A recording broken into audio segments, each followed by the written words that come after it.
No one in the prison dared to mess with this long-haired man prisoner. He always carried a small ball in his hand. He threw it at one spot and it bounced off all four walls before returning perfectly to his hand.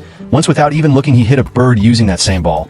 Even a small nail in his hand could become a deadly weapon. Because of his sharp skills, a police officer offered him a dangerous mission. If he completed it, his prison sentence would be reduced by 15 years without thinking. Twice the prisoner agreed.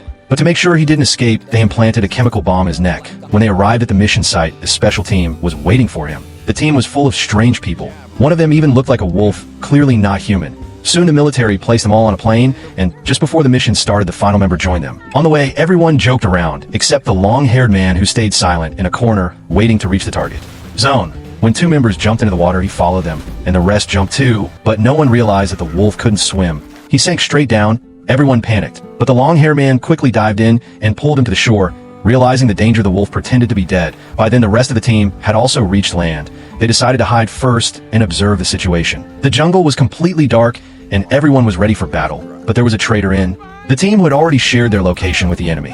When the situation started to go out of control, the commander ordered a retreat, but the officer above refused. He believed his team could survive the enemy's heavy fire, and just as he expected, one of the women soldiers picked up a rocket launcher and started attacking.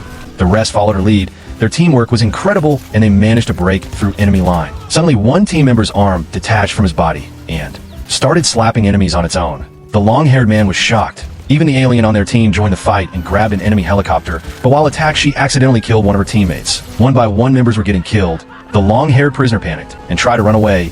The officer shouted for him to stop, but he didn't listen. The officer pressed the button, and the bomb, and the prisoner's neck exploded. But the officer had already planned for this. He had sent two separate teams, so if one failed, the other could finish the mission.